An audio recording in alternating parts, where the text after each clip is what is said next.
Hello, and welcome to a special edition of Just Talking Business. I am Stephanie Van Vark, and I am a small business owner.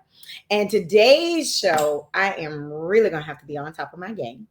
For those of you that have watched the show, you know I am a proud member of the Alpha Kappa Omega, Alpha Kappa Alpha chapter.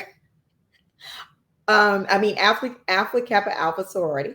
I don't know why I'm messing that up. But at any rate, and today we are highlighting our CEOs. These ladies are all bosses. And so I'm going to have to be on top of my game.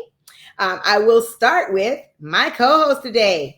Hey, Ashley. Hey there. Hi, Stephanie. I'm so excited to be on your show this afternoon. Thank you. And I was just messing up with the sorority name. I ought to be ashamed of myself, right? Alpha Kappa Alpha Sorority Incorporated. Right. I'm a proud member of Gamma Zeta Omega, and you are one of our newest chapters. Yes, Alpha Beta Omega chapter in Miramar. So we're very excited to be here. And all of the ladies that are on today are members of one of those chapters. And as I mentioned, very impressive CEOs. And so without further ado, let's bring them on. Absolutely. Hi, Kiana. Hi, how are you? Great. Hi, Sasha. Hello, everyone. How are you doing? Hi, Sasha. And then we have LaTaryn. Good morning or good afternoon, everyone. Right.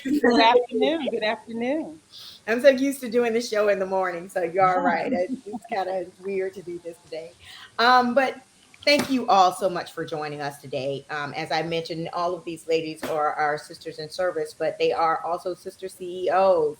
And so we really wanted to not only highlight what they do, but, ask them a little bit about how they pivot, how they stay in business, how they survive, how they thrive in their particular industries. So I'll stop talking, and I'll start with Lee. Let's start with you. What do you do, and who are you, and what do you do?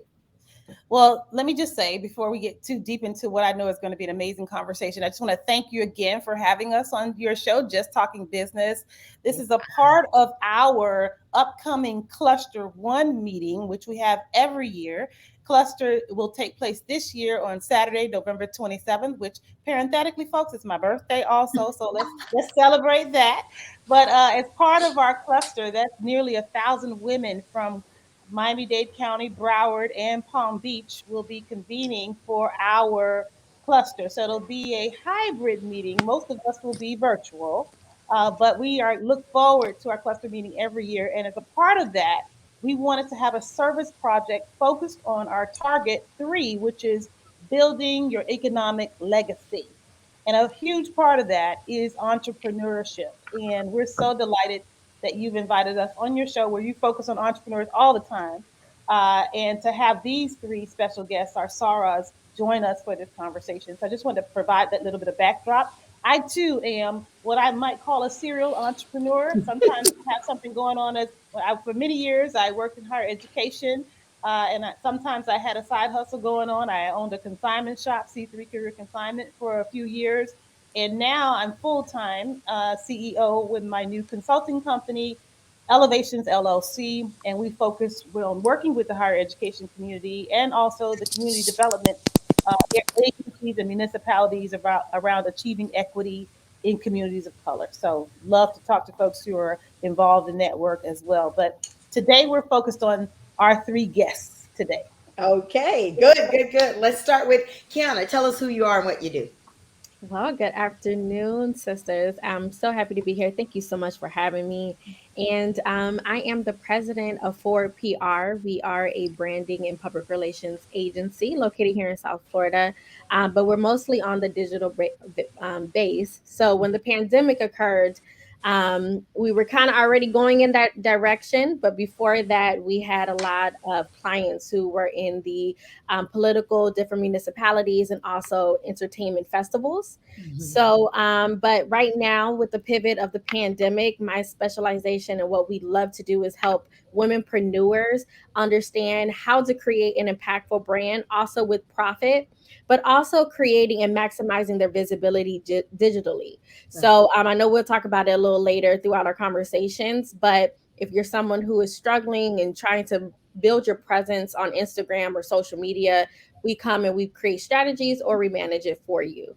So we're helping other womenpreneurs, rise and shine as well. Very cool. Very cool.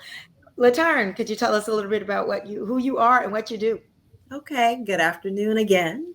I'm LaTaryn Eddington Gay. I am a global real estate advisor. That is the term that they call me. For most people, that's a Realtor Associate. I work for One Sotheby's International Realty. I might need to call Miss Kiana to get some assistance with some strategies on my social media. Excellent. Right. Already making connections. I'm making the connections already. Yeah. I have been working in real estate since like the late 90s. Mm-hmm. And I've had the opportunity to work under a brokerage, which was a boutique brokerage in Coconut Grove. And then recently in 2018, I moved to a larger international brokerage, which is One Sotheby's International Realty. Love real estate. I am a mom. And that's really like my number one job. I'm a mother to 2 kids and a wife. And that's really the information about me. Great, great. I'm glad to And be Sasha, here. Very glad to be here. Thank you. Thank you for joining us. And Sasha, if you could tell us who you are and what you do, I'd appreciate it. All right. Good afternoon, everyone. My name is Sasha Monique Wheeler. I am the co-owner of Epic Hair Studio.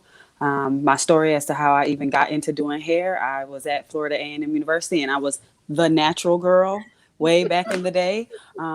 This is before YouTube, Facebook, any of these things and influencers even existed. I was like an on-campus natural hair influencer. I like cut all my hair. I did the big chop in 2000.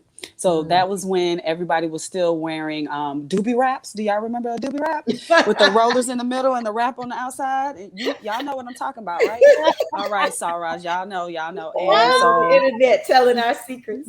I know. I'm sorry. I was with you because I got married in 2000 with little itty bitty locks. I can show you the picture. Wow.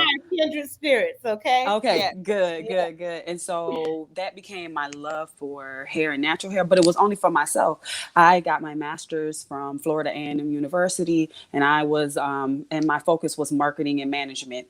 And then 2008 happened, and we all know what happened in 2008 and 2009. And I was working for a housing company or a manufacturing company of machines for housing. And so I worked for Caterpillar. So let me get to the point. And when I lost my job, I said, I will never be put in a position again where I cannot work, So, you're talking about pivoting with what happened in 2020. I had already been in this position before in 2008 to 2009. And I went to hair school, was the oldest person there and all of that. And people were like, you're not really finna learn how to do hair. And I was like, I'm going to learn how to do hair and I'm going to own a salon. And here I am almost 8 years later, being the co-owner of Epic Hair Studio here in Pembroke Pines. So. Very nice. You have a fellow rattler on the show, by the way. Oh, wait a second. That's a problem back here. Wait a second. That's a problem. I'm a Seminole. Seminole. Don't make me represent you. That's the biggest problem on this call right there. Right there. I'm gonna have to go there on you, okay? The wrong orange and green. We got a bit of a war going on here. Okay, but we still love each other. We do love each other. That's what after. We'll do that on the after. Now we just talking business, right? Yes. Now we just talking business. So actually, y'all tapped on some really interesting pieces there. Sasha, you talked a little bit about the 2008, 2009, which was the housing crash here in South Florida, which was horrible. Horrible. It's funny, people are going through this pandemic now, but I actually have talked to some businesses that were more impacted by that and learned some hard and fast lessons that they are now able to pivot a little more quickly. Talk a little bit about, if you would, what was that time you really felt like you had to make a hard and fast pivot? And I'm sure, LaTaryn, for you in 2008, 2009 was your time for sure. And How did you go about developing the strategy or the idea or the concept? How were you able to be so innovative in making that change and that switch during whenever that emergency time was? LaTaryn, if you'd like to start. Okay, sure. I'll start. Listen, you're right. That was a really, really rough time. In fact, my husband and I purchased our home in 2006. And I watched that market change. When we purchased our home, it was at the height of the market. As soon as we closed on our home, someone was offering us $50,000 more than what we paid. And when that market crashed, no one was getting any financing. And if you're not getting any financing, you're not able to buy a house. Right. And that's what I'm in the business of. I'm in the business of selling real estate. It was really, really challenging, especially having a new large mortgage on a home to survive. I must admit that I'm very, very fortunate that I have a husband who was not affected. Okay. Who was not affected by that market crash. However, my pivot there was property management. Okay. Okay. I steered away from, selling homes because no one was getting the financing, but I was able to sign up and meet people. Well, not sign up, but I actually started like a property management company. Okay. I still have it. I do it from time to time when someone approaches me. And that's how I was able to survive and still pay our bills and pay our mortgage, because even though no one was buying, people were still renting. People still needed assistance in dealing with their tenants. And I was there to assist them and get paid a commission. Okay, nice. Kiana, how were you able to, maybe you weren't affected by the 2008 crash, but the pandemic, I'm sure. Yes, the pandemic, surely enough. I have to say it pushed me into my purpose a little bit more. Before the pandemic, I was 5 going on 6 years into publicity work. So I was working with, like I said, music festivals. And so right when we got the notification about everybody needs to postpone or cancel events, I had like 4 or 5 events lined up already for the summer. So for that to happen, I was like, well, this was already my bank for, for the next couple of months. I literally had to sit down, and I will remember it. I was at my parents' house because I just had to leave the house, and I had my baby. And I was like, okay, you go in the pool, and I need to just sit and think. And that's when I pulled out that notebook, and I realized that although I was doing PR work for all those years, I loved branding. I loved helping entrepreneurs understand the fundamentals of branding, not just the logo creation, but really talking about brand identity and visibility. And so I was like, you know what? I always pushed it aside because the publicity work was was my bread and butter. But now I'm back to square one. So why not just go in? And that's when I started doing my Instagram live show. And from there, I just took off and was able to reach so many people. So I have to say, although the pandemic put me in a sticky situation, I was able to create something where I'm doing way better in business than I did before, crazy enough. And like LaTaryn said, I have a husband who was able to support me during that time of everything canceling, invoices not being paid, and we were able to support each other. And even now I'm doubling in revenue sales from previous years. So very nice. Thank you. This pandemic really pushed me in a way that not only my passion, but I was able to help other women who now were trying to figure out how to pivot and create a new business or really go in with their side hustle. So I actually appreciate the pandemic. It helped me a lot. I agree. I feel the same way. Sasha, you went from a job in 2008 to a business. And I guess maybe anyone can jump in here is when you start a business during the middle of an emergency circumstance, you really don't, where do you get the money from? The investment at this point is really just, what you have in your pocket. Yeah. How do you get, first of all, the guts to do that? And then, what was the...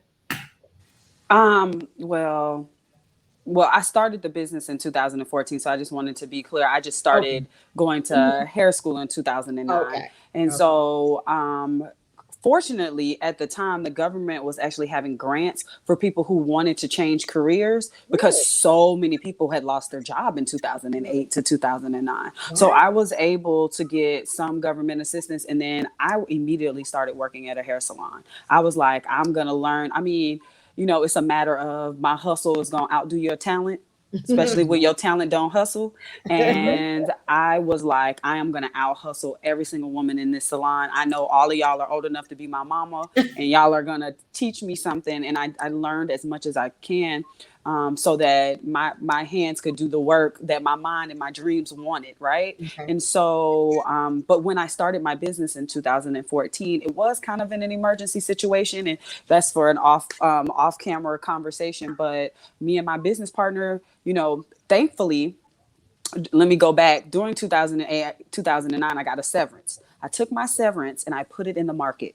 And I let it sit in the market until 2014. Gotcha. So y'all know what happened to the market, because you all know are businesswomen. And I was able to take my severance pay and use that to start my business on top of the money that I made from it. And because I invested it into a business, I was able to write it off and all of that other kind of stuff. So I was able to take, my loss in a sense, and then use it later in my life to start my business. But I did start it from scratch. And then years later, when we upgraded, we are now in a 1,700 square foot space. Before, we were in a 400 square foot space. Like, you hear me? We were a little bit different. It was a little bit.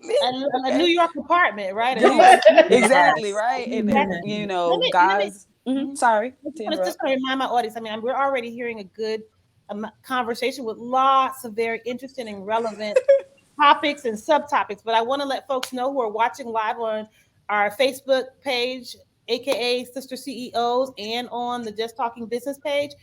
Listen, post, comment, like, share, but certainly ask questions of these ladies while we have them convened here. And I will try to get in as many questions as you are able to post on either of those Facebook pages. So we're on Just Talking Business, and we're also on aka Sister CEOs on Facebook. So ask your questions and we'll try to get those in. And I just want to comment, Sasha, you took your severance and you invested in the market. So you already have something that every entrepreneur needs, a quality. And that quality is you're not risk averse. You're not risk averse, right? No. Most folks I have my money, I'm squandering away under my mattress, right? I'm not putting it in a market that's volatile, that I don't know which way it's going. But timing matters. And True. I want each of you talk about how you're comfortable, and you have to be, taking risks as an entrepreneur, just getting in the business, just becoming an entrepreneur as a full-time vocation. Right. Talk about that a little bit for me. Well, listen, what I can say, and we talked about it earlier about my husband. My husband he plays it by the book. He's not a risk taker. And I am more of a risk taker. So I feel like we kind of balance each other out. Whenever I want to take a risk, of course, I have to have the discussion with him. And we kind of volley back and forth.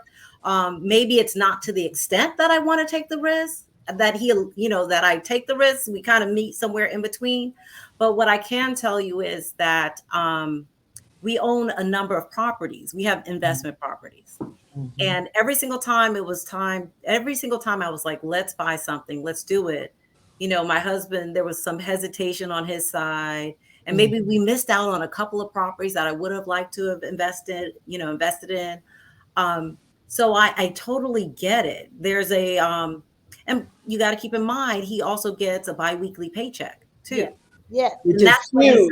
That's very helpful. As a CEO, I'm not used to a biweekly paycheck. If I don't sell anything, there is no revenue, there are no commissions. What is it? Some people say, if you don't eat what you don't hunt, right? Exactly. Right. Something really clever I wanted to write down. You said a few moments ago, Sasha, about I'm going to out hustle your talent, especially if your talent doesn't hustle. It doesn't make But it's definitely a hustle, right? Yeah. And some of us have the good fortune to have partners who can help sustain. Mhm. But most people, and a lot of people, are doing this on their own, Right. right? And that becomes even more present, right? But nevertheless, as the type of women that we Yes. are married, many of us, but we're also very used to being independent, Independent and making things happen. self-sustaining women who make things happen and who are equal contributors in our relationships. So Yeah. I've Does come that make right. you afraid to hop out there and do it on your own? I mean, we are women that are bosses, I guess, but still, do you find that you're thinking, should I go get a job? Like, do you have those moments? I have those moments. I Yeah. mean, thinking about the real estate going up and down, I've had those moments where I'm like, maybe this isn't what I should be doing. Maybe I should consider something else. But there's always this moment of clarity. Mm-hmm. You know what I mean? This moment of clarity saying, this is what I love. This is where my passion is. I can't conceive of doing something that I don't love, that I'm not passionate about. And maybe I've been a little bit spoiled because I have been doing this for a while. So yeah.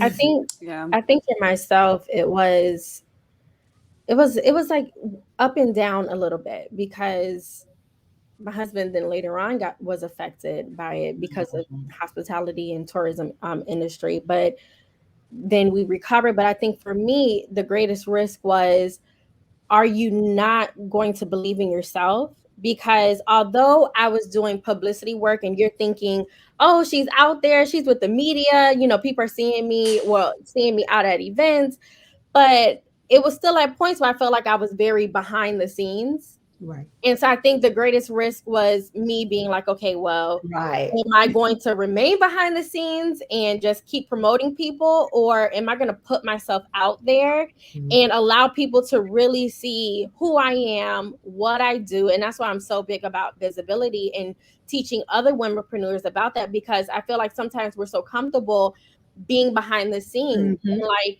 Sasha, I have clients who are hairstylists and they are so comfortable being behind the chair. And then the pandemic happened. It's like, no, sis, you gotta get in front of the camera and show tutorials and behind the scenes, because there's still women out here who now have to figure out how to do their hair and they will still pay you. Right. And that idea about going and getting a job, and I know at that time it was like, well, what jobs were available, but there were jobs available.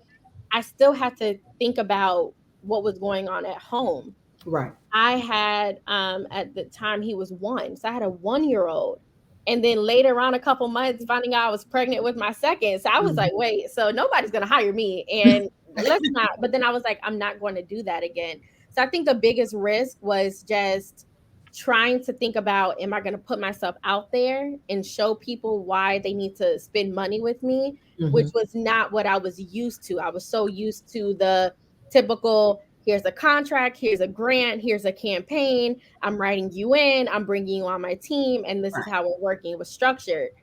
I had to take that risk to go out there and be like, all right, I'm here, y'all. Like, this is what I've been doing these past years. So that was a risk for me, I think. Sasha? And yeah, I was gonna say, in all my years of working with women, and I seem to have very what I call like high earning or women who come to my chair, I have learned, whether they're married or not, your vision is all your own. And if you are blessed to have a string, in the case of Sorority Gay, to hold you tight when you're a kite, that's an ultimate blessing. But this is our dream, and sometimes even your partner won't even see the dream that you have, and now you got to convince them. So that's the first person you got to sell on your idea, right?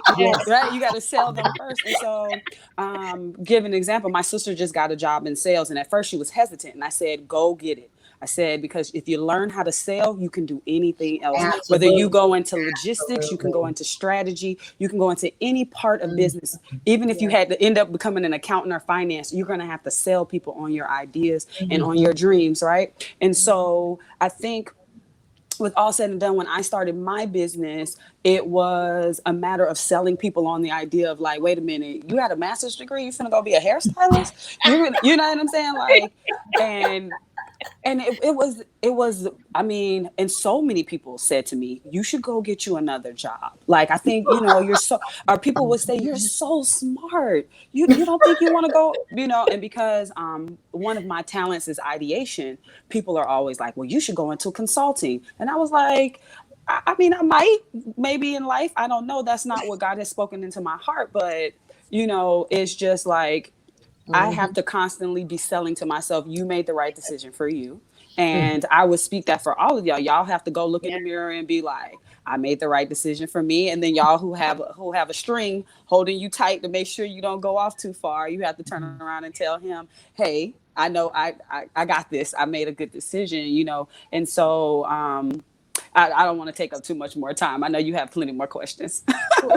We are starting to get some questions on yes, our we are. Yeah. I want to entertain some of those, but I also want to just highlight the point that you're making, Sasha, and all of you. There's a difference between your craft and running your business, right? Your craft is you know how to style hair. Your craft, Kiana, is that you're an artist and you know how to design and you know how to create campaigns. LaTaryn, you are a master salesperson, right? Those are your crafts.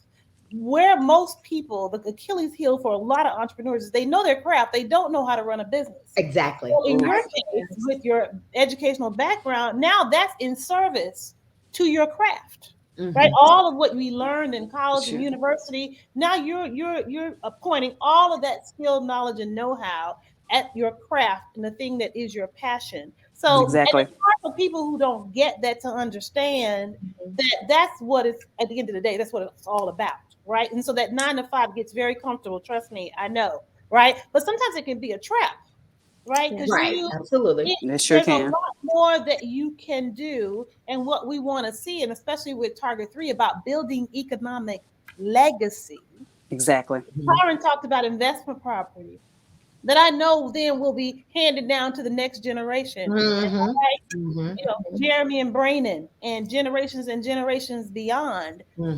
Sasha, there are young people in your life that are looking at what you're doing, and entrepreneurship is being discussed at your dinner table. Same thing with you, Kiana. Those 2 little boys. This will be the way of life. That's the only way of life. My business partners. My mother always. They don't even know. They don't even know yet. And so they do know. They see it and they know it's possible and they want to emulate it. So some of the questions we're starting. Yeah, we have a few here. Yeah. One question was the pros and cons of being your own boss. So maybe you guys could give one pro, just pick a pro or pick a con, and each of you take one and share that. And then we'll try to get the next questions in. Go ahead. We got some good questions. Okay, so listen, lots of times people think they're like, okay, you are a realtor and you work for company A. People need to realize, I don't know, a lot of people, they think maybe you have a salary. There is no salary. You know what I mean? Like, I am my own boss. I make my own hours. Like I said earlier, if I don't sell, I don't eat. But in that sense, I did have an opportunity recently, which was really, really interesting. I've always worked by myself. I actually left one company to work with a team, if you can imagine. So I had the opportunity to work with a team for a year. And interestingly enough, that same team that I worked with ended up leaving the company and going to another brokerage. And it was interesting in a sense that I felt a little stifled. It was controlling, and it didn't allow me the freedom. It didn't allow me to use my own innovation to do the things the way that I was used to doing them. Some of them I did learn. Some of the things I picked up were great. They've helped me. I'm back on my own, of course. But I think, what was your original question? It was in reference to the pros or cons. Pros and cons. Pros and cons. So I think you hit on an important one. Yes. I like having the ability and the responsibility of making the final decision. If it's wrong and things go wrong, then that's on me. I can't blame anybody but myself. But I like having that. I like having that feeling. I like being in that position to do that. And the con is, like I said, working for someone else, they're controlling you. Listen, they had me putting real estate signs up. I mean, I did that when I first got in the business, but in 2018, the team that I was in was like, well, this is our inventory. You got to go out there, LaTaryn, and put up a sign. I was like, I don't have to put up a sign. I'm used to somebody else putting up my sign. The sign. Yeah, you know what I mean? And they were like, well, you have to be here and you have to do that. So that was, that's the con. Not having the control, not having the creative control. Exactly. Okay. Anyone else want to weigh on? I think for myself, a pro is I am able to structure a lifestyle that also aligns with my business.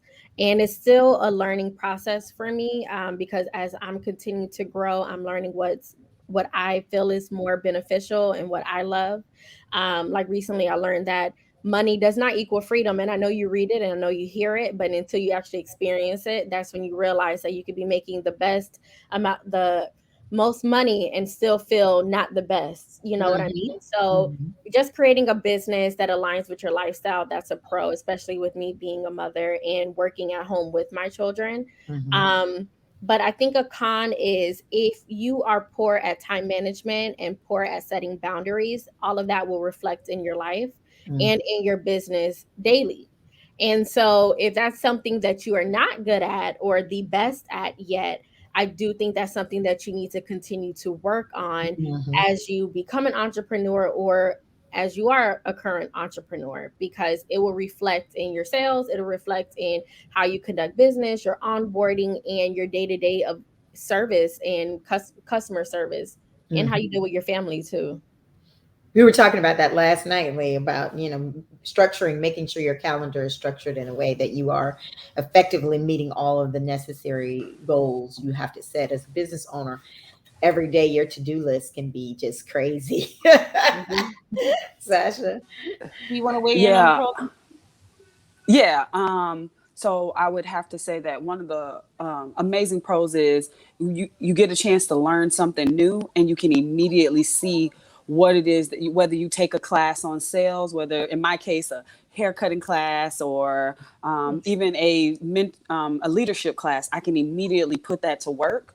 I know that there were times when I still worked in corporate. I took Six Sigma classes and all the other stuff. And then you're like, I learned all this information and I have nowhere to put it. It's just like you're gaining all of these certifications and you're like, where am I going to finally apply it? You know what I'm saying? Whereas I can see my the gains in my knowledge being applied to my actual business. And when you're passionate about something, you're immediately going to be like, I learned something new, let me try it, kind of thing. And then so that's some of the ladies said some of the things I had thought of as well. And then some of the cons is because you're passionate about your business and people know it, it can take over your life. And I think Kiana already made a very good point about like structuring your life as well as your schedule. So you learn how to say no more. And that's something that I'm learning how to do. And so that's a con sometimes when you have a business and people know that you love what you do, it can become a cookie monster in a sense. Well, you two just answered the question. Melanie Brooks asked the question, how do you create life and love balance? So I think what you and Kiana just talked about gets at that question. So thank you so much, Melanie, for the question. Yeah, no is a sentence. No is a complete sentence. No is a complete sentence. Okay. Is that with an exclamation point, a period? Whatever level of emphasis you need to give at the time. Exactly. It's a complete sentence. Let me ask this. We're coming together as part of National Entrepreneurship Month. And so we've carved out the period before our cluster meeting as National Entrepreneurship Week. So we've been highlighting different members of Alpha Kappa Alpha throughout the entire week. And so I want to ask the question, as you are members of a sorority, you make time for that in your life. So I want to ask why. And then the second part, not I just want to know, because and it's great because I'm a sorority woman too. So I want to ask the question more so to demonstrate to others the value that these types of organizations bring. And what more do you think Alpha Kappa Alpha has made building economic legacy a priority, a target? So what more do you think the sorority or all Divine Nine organizations can do to support entrepreneurship, particularly in the Black community? I don't want to stumble anybody. Go ahead, jump in, right? Jump right in. Loaded. The first question is, why is being in sorority so important to you? still in your lives? I do it because I enjoy the sisterly bond. Okay. I am my mom's only child, so I didn't have any, sisters. I became a member of our sorority while I was at Florida State University. And that was yes, we're doing the Seminoles. Say the Omicron. But it opened up so many opportunities when I was in school, just an opportunity to socialize as well as an opportunity to know what was going on academically. So I did take a break after I graduated from college to kind of figure out where I was going. It was like a 3 or 4 year break before I decided to become active again with a graduate chapter. You mentioned something very interesting. It is hard to balance sometimes because I feel like it pulls at me, but I don't do anything unless I feel like I'm getting something from it. And I am getting something from it. I do think that we need to be more supportive of our entrepreneurs. We need to be more supportive. I had one sorority sister tell me that, and you've probably heard people say this. They say, "Oh, I don't do business with friends." So they hired someone else because they didn't want to do business with me because I'm a sorority sister or I'm a friend. And I think we need to get away from that. We need to support each other. I'm going to go to Sasha and I'm going to say, "Hey, Sasha, I just got a silk press. I need my silk press done. Let me, support you." I'm going to call Kiara and say, "Kiara, I need some help with my social media. Let me hire her to help me with that." We just really need to be more supportive. We should come to each other first, not last. I agree. I agree with that. Why don't we decide that? Let's explode some myths right now. So let that be the first myth that we explode, that we should do business with friends, sisters, and sorors first. Right. We've got to support exactly. Yes. I would say that why I'm so happy to be a part of this illustrious organization. Even when I was not active, because you starting a business, you're full-fledged, and especially with the type of business that I have, and I couldn't get away. Like some of my first supporters were my line sister, friend, cousin, Candace Bernie from Zeta Omicron Omega, and she was right there supporting me and promoting me. And so I was never in a position where I could put my sorority to the side. So it was always very present for me. And I felt like they were some of my biggest supporters, and they were always some of my biggest promoters. So I cannot say that I've been in a position where I look at it and say, "Oh, I could always get more, more promotion and more." But I would have to say that by and by, sorors of this area have just been so supportive of me and my business and telling people about what I'm doing. And that's why my business have grown by so much. And I know, right? Yeah. Look, I believe Sarah Sandra Jackson might have been in your chair last night or in your salon. Yes, she was. I'm going to put her on blast right now. Did she put you on blast like that? I did. I called her out. Hopefully she have a pretty little hairstyle, and you put the woman out there. She's listening to the show. Love her. Thank you. Kiana. Good. Well, I'm a new initiate, 2019. So, but prior to becoming a member of Alpha Kappa Alpha Sorority Incorporated, I always admired the women in the organization. And then I knew when I became a member that I also had to share my light and my talents, right? That's the only reason why you should join anything, a business, anything, is to bring your talents. And you hear it all the time, but it's really true. The organization doesn't bring things to you. You bring things to the organization, and then that becomes a full circle moment.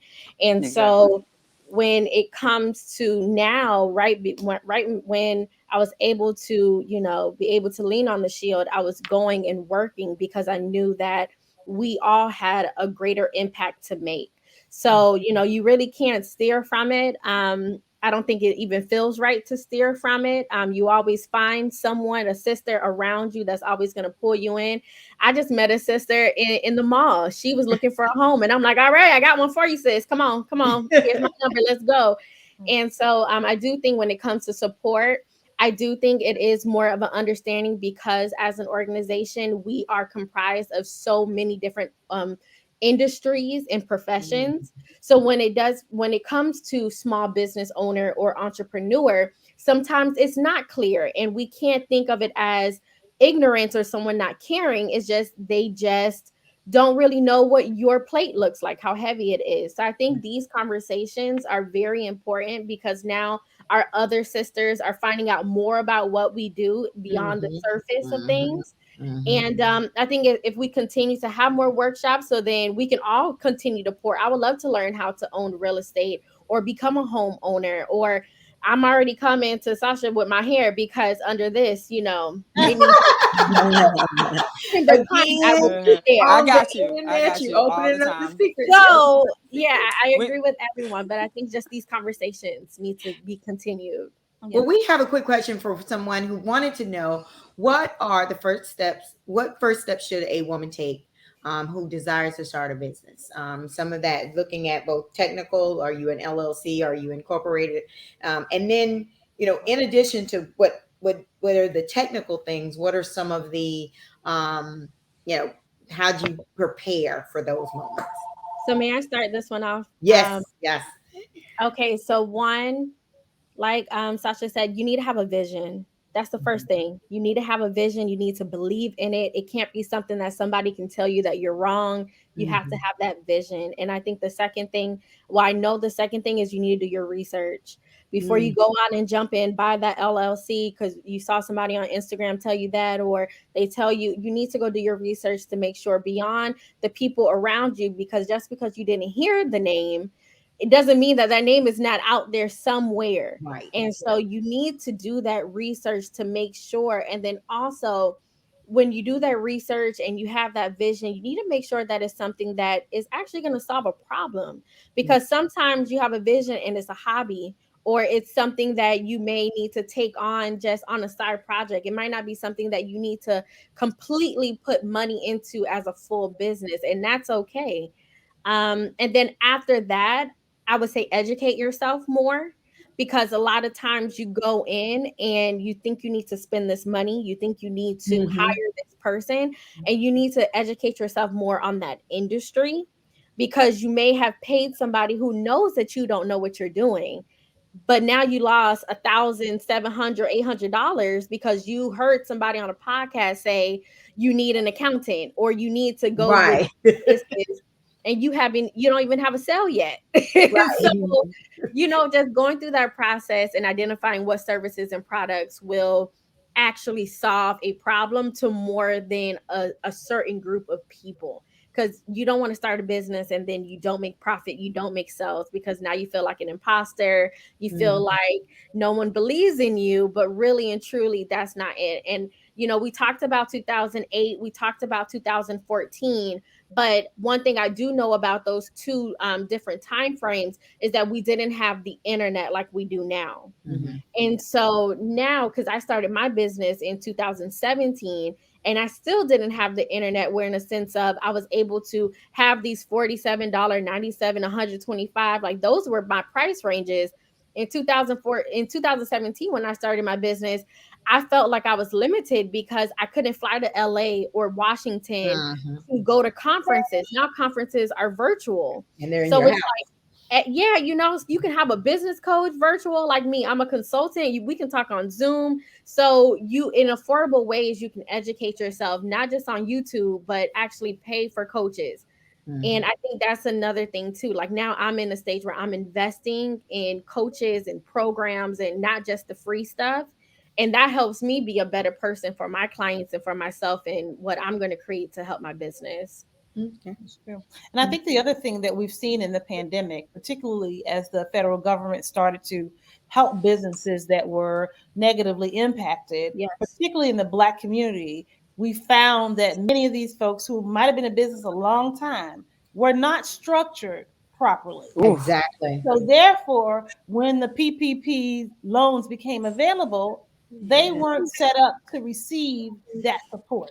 And And not that only not structured properly, but they also did not have the bookkeeping Yes. methodology that they Precisely, needed And to right. They have. didn't have a commercial bank account. They didn't Right, have yeah, exactly. software. They didn't have payroll systems in place. Correct. All They had those yeah, systems in place that And are so very that important. really suppressed the benefit to the Black community in particular. And so we do need to take time to make sure that the fundamentals of your structure are in place and that you do have relationships with key people like a key bank that will automatically say, okay, Epic Hair Salon, we got you. You don't have to worry about it. We're going to put forward your application. We're going to send it to you to sign, and you're going to be one of the first businesses to get your payout. So that is something we want to emphasize to businesses. You got to be positioned to win, right? And sometimes we think we're doing better by going underneath the table. No, because at the end of the day, you hinder yourself and you limit yourself in that way. I see you want to jump in, Sasha. Sasha, yeah. yeah. So you made excellent points. Sorry, y'all have said the number one thing, yeah, I was like, y'all said everything I was thinking. But the one thing that I wanted to say was like about the structure piece.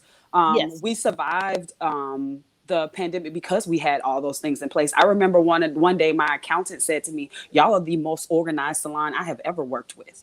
And I was like, what? People don't do this. We set our business up as an LLC with an S Corp Yes. designation, which, like I said, that could be a whole nother conversation because we are employees of our business. So we don't get Yes. paid first. The business gets paid first. And a lot of times people are ready to jump out there, turn their hustle into their full time. Does your current idea put you in a position where your business can get paid first and then it gives you a paycheck? And it's that paycheck that it gives you enough to sustain you. And I know that some people, that's a harder question to ask, i.e. in real estate. You know what I'm saying? That's not always as easy to do that. But I've heard more and more people say, pay your business, have an outside business, and then give yourself a paycheck. So I'm an Amen. employee of my business. I Amen. I don't get paid first, and that set us up for success when it was time to get the PPP loans and the EDIL loans. I always say that wrong. Yes, that's right. There To That's were right. get all of several those going on various. at the same I time. know at the same time, and So, so it put us in a position where I could pay my employees, a nominal fee to help them survive until they were able to set up, get unemployment and all the things that the federal government had. And I think a lot of people want to turn their passion, and hustle and turn it into something, but make sure that you set up the right structures so it doesn't even it doesn't leave you in the lurch when it's time for you to meet up with Uncle Sam, because Uncle Sam is Right. gonna always try to get his money. Always. and Always. Always. Let me tell can I you. also said you talked about Kiana in terms of an accountant, but I will say this: Yeah. don't be afraid to hire someone that you need in order to get your business structured properly. That is an investment worth making. And I'll make an example. We had a young lady right here on this show who one of her challenges, unfortunately, during the pandemic, she had to close her business. But the thing she learned was she didn't have an attorney to review the contract prior to her investing in this venue that ultimately caused her a lot of challenges because she didn't hire the right people and bring them on board beforehand. She Mm-hmm. ended up renting this building that didn't serve her well and caused her more problems than the actual pandemic itself. So I'm saying that to say, make sure you have a team, but if you need an accountant, get an accountant. If you need a lawyer, get a lawyer, and make sure you are equipped with the people, surrounded by the people with the proper knowledge. And I'd also say, just really have a covenant Jesus with yourself as to if you want to be an entrepreneur. There are times, you're probably the last paycheck that you write. You If you should be. would, you are usually, if there's $20 left, you got to split it between you and your partner. But there may be times your flow is not as regular as somebody with a payroll. And if you can handle that, if you're okay with that, then I say jump out there and follow your dreams. So Exactly. do we have any more questions? I think we did. I think we touched them all. I I guess. think there was one about someone saying, and I think we kind of get at a lot of these questions because you ladies are obviously you're in it. You are getting at a lot of the questions. Someone's talking about motivation. How do Yeah. you stay motivated when times get tough? I think that was Melanie Brooke. Thank you, Melanie. You've been Yeah. on from the very beginning. I see a lot of Zeta Omicron. Kim McCrae is commenting. She's saying that I strongly agree and prefer doing business with people I know and trust. So she was commenting on our earlier conversations about how we should go to each other first. So I think that if we do this show right, it begins a conversation about reversing and dismantling some of these myths that we've allowed to persist about how we do business with each other. And hopefully it's encouraging us that there's the capacity, the skill, the training, the know-how, the customer service, We definitely have to do that. experience We that you do have to do have that. with our companies are first rate and equal to any other in the industry, right? So that's what that Kiana, you can help us brand a message around that, because that is something that we need to address, and that's why forums like this are so important to the work of building economic legacy. I think she put you to work, Kiana. Yes, I did. No, Once you said no, and it's a complete There's sentence. a whole lot. you know, when we're talking about branding now, that's when I get excited.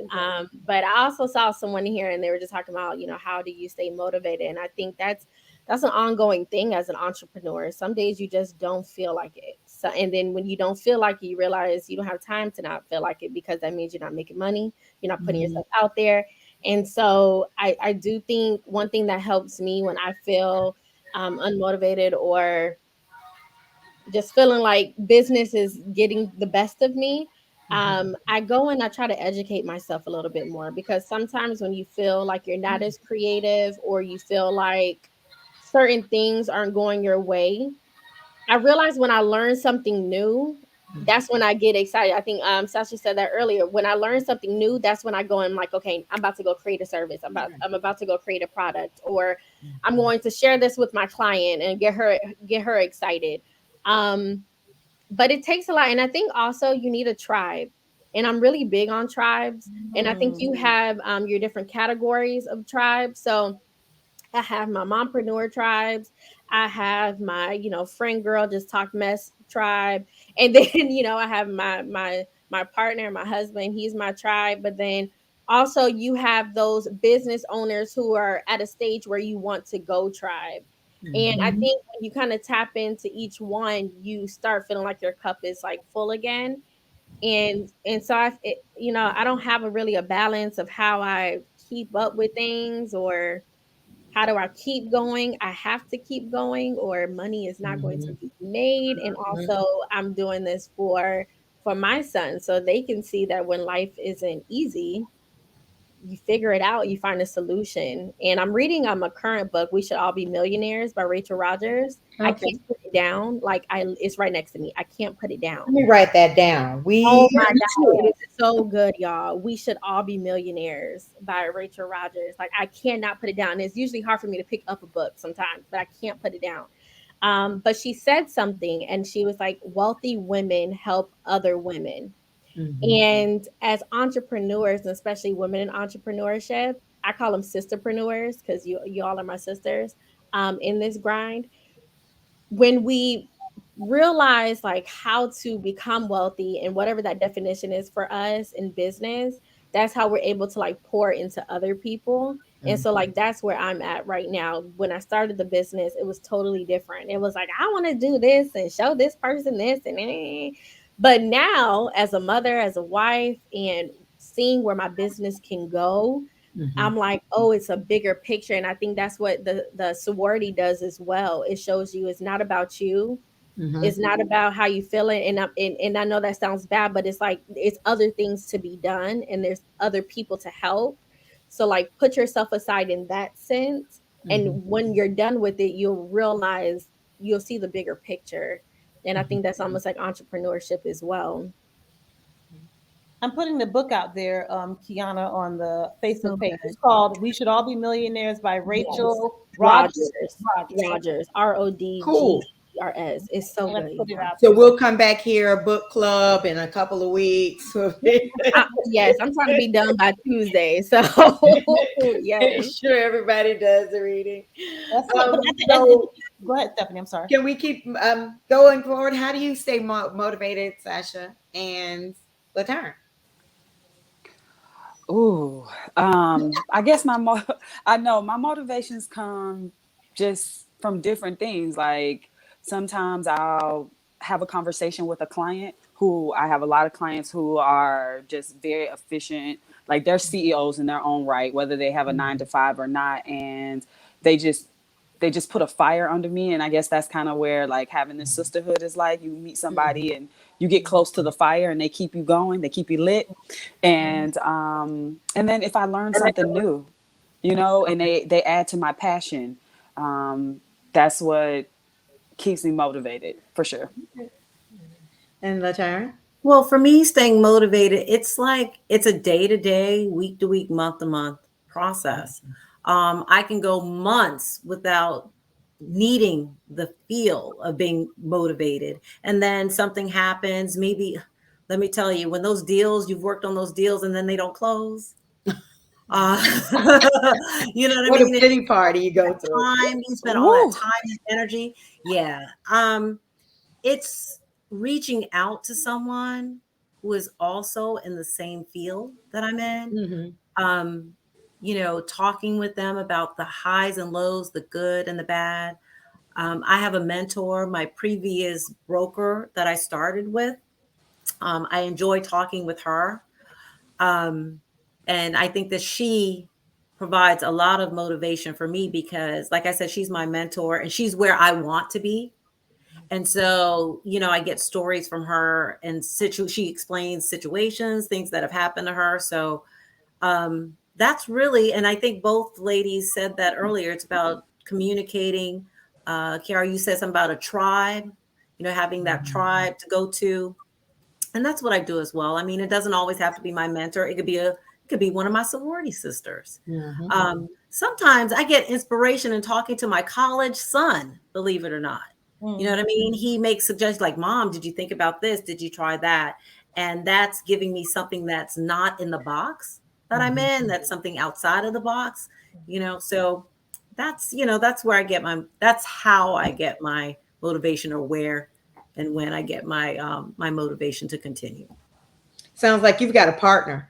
I You do. You know what? Let me tell you something. That kid was home for 18 months, during the pandemic.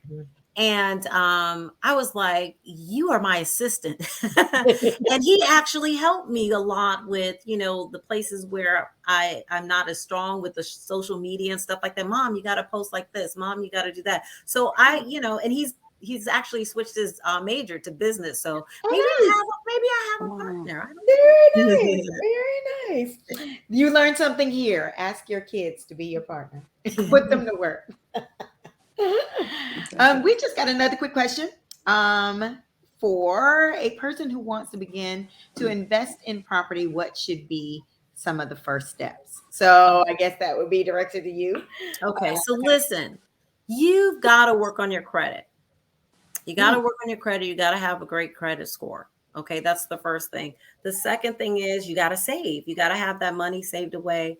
And you got to do your research. There are a lot of first-time home buyer programs out there that can assist you. So while you're saving, maybe you think, if you haven't done your research, you might think that you have to save 20%, where there might be a first-time home buyer program out there where you can do 3% to get in. I did, back in 2006, I did some affordable housing. I actually sold an affordable housing development in Overtown. And that was my first time doing affordable housing because I've been in the luxury market. And there were so many programs out there that provided subsidy for first-time home buyers. You just have to do your research. What else can I tell you? Oh, I know I have a little trick. And this is my thoughts. It's just my opinion. When you buy a property, if it's your first property, I'm going to make a suggestion. My suggestion is to make your first property a duplex. I know everybody wants to do single family home. That's great and everything. Think duplex. And there's different types of duplex. Like I actually live in a duplex. I live where I have a house in the front and I've got a guest cottage in the back. When you have a duplex, then you're able to stay in your property. You can rent out that other property that you have, and that's going to help you pay your mortgage and, save money and, secure your economic, be stable as far as your economics. And that's my suggestion. I own 2 duplexes, actually. Sis, you got to say secure the bag. Secure the bag. Secure the bag. I've never said that before, but yeah. Is that what it is today? That right there is advice that's worth its weight in gold, right? Because most people start out thinking, I'm buying my dream home. No, you're buying your first home, right? Right. And it doesn't have to be your forever home. Right. Exactly.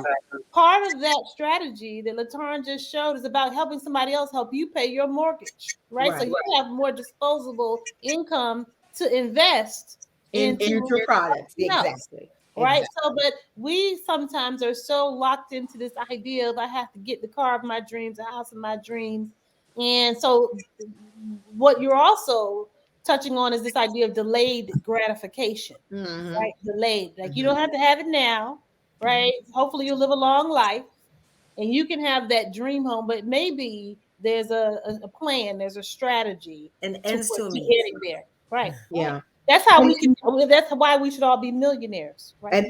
And that's entrepreneurship as well. That's entrepreneurship as well. You definitely know there are times when you can't go to dinner as often because things you didn't quite get that paycheck this week. So, but it's definitely a passion of mine. I believe that it is a passion of the ladies that are on this television, this show today. I want to thank each and every one of you for coming today. I have a confession to make. I like these shows because I learned stuff. And today was no exception to the rule. I learned a lot. And I think, it's always, often as a small business owner, you're working in a silo. So it's always wonderful to, as you mentioned, maybe have a tribe of women who are doing this and can help you with your energy and help you with your ideas. Women who are in this journey with you, trying to drive their own businesses as well. So I thank you so much for joining us today. Lee, would you like to say some last minute words? Thank you, Stephanie, for letting us, inviting us onto your platform. We greatly appreciate you. I'm going to ask the ladies if they will go on to the AKA Sister CEOs and type in your business contact information so that folks can know how to reach you, because we made some connects today. And there's some folks on the call on the thread who are asking how they can get in contact with you. We want them to have no problem finding you. Okay, so tell them about Epic, tell them about Forward PR, tell them about Sotheby's and how it is that they can reach you. And I thank you all. We're going to be doing more of these hashtags Sister CEO events. So we want to be able to feature more women, more African-American women who are in business and putting them out there, doing what we can to help promote their businesses and grow their businesses and help us do more business with each other. So, and hopefully it will also be a platform where people will come and find you. So yes, absolutely. So make sure you add that information. Exactly. That'd be great. Thank you, Stephanie. Thank you, everyone. No problem. Y'all have a good day. Thank you. Bye. Thank you all so much. So that concludes our show today. We thank you all for joining us. Please be back here again on Tuesday at 10 a.m. where we're interviewing another sister CEO, Clarissa Willis from Nama Productions. I'm going to get that right by Tuesday. Nayama Productions, that's who it is. 10 a.m. Tuesday, we will see you here. And for all of you that tuned in today, thank you so much. We really appreciated the questions and the comments. Please go to Just Talking Business. Watch more of our shows on a regular basis. Like our page if you can. And thank you so much. You have a great day, everyone.